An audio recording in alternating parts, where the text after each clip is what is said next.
Hello বন্ধুরা, কেমন আছেন সবাই? আশা করছি সবাই ভালো আছেন। আজকের এই ভিডিওতে দেখতে পাচ্ছেন আমরা কিন্তু লতি কচু নিয়ে যাচ্ছি আড়তে। তো এগুলো আমি গতকালকে কিন্তু তুলছিলাম। এগুলা মনে করেন যে বাজারে কিন্তু এই বছর আমরা কেবল শুরু করতেছি আড়তে যাওয়ার।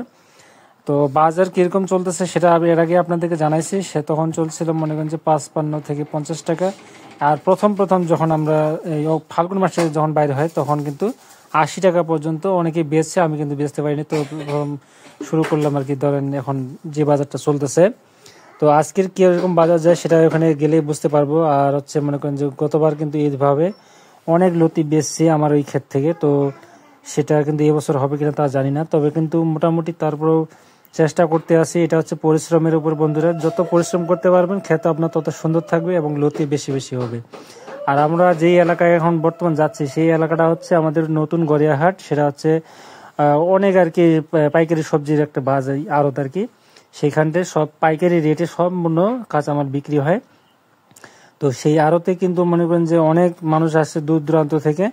আর আমরাও যাচ্ছি, আমাদের এখান থেকে কমসে কম হচ্ছে 15 থেকে 20 কিলোমিটার দূরে কিন্তু যায় আমাদের আড়তে যেতে হয়। আমাদের একদম নিতান্ত একদম গ্রামের থাকি, তো প্রত্যন্ত অঞ্চল, যেখানে আমাদের অনেক রকমের আর কি দুর্ভোগ আছে। তো তারপর আমরা চেষ্টা করি আর কি, যেহেতু আমাদের রাস্তাঘাট ওইদিকে সম্পূর্ণ ভালো, তো ওই জন্য আমরা কিন্তু মোটামুটি বাজারে একদম কাছাকাছি পৌঁছাই গেছি। আর এটা ছিল আমার মনে করেন যে ওই যে ঘাস লাগাইছিলাম কিছুদিন আগে ছাগলকে খাওয়ানোর জন্য। তো মোটামুটি দেখা যাচ্ছে একটু ঘাসগুলো তৈরি হওয়ার শুরু করছে আর কি।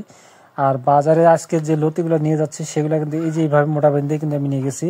তো এগুলা দেখা যাক সামনের দিন, যত দিন যাবে তত কিন্তু লতির প্রোডাকশনটা আরো বৃদ্ধি হবে আশা করছি। তো আপনারা দেখতেই পাচ্ছেন যে আমাদের বাজারে মোটামুটি কিন্তু কি রকম রেট চলতেছে সেটা আমরা আজকে ওখানটি গেলেই বুঝতে পারবো।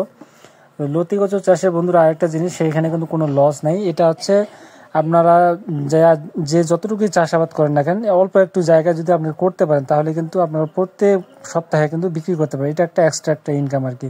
তো আমার মনে হয় যে বাড়িতে যারা আছেন, বাড়িতে থাকলে এই ধরনের কাজ করা কোনো ব্যাপারই না, অনায়াসে আপনারা করতে পারবেন।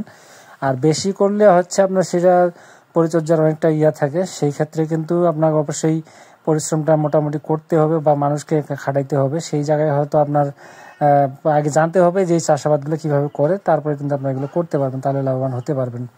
তো আমিও চেষ্টা করছি পাশাপাশি এগুলোর পাশাপাশি অন্যান্য খামার করার। আর আমরা দেখতেই পাচ্ছেন বাজারে কিন্তু আমরা চলে আসছি।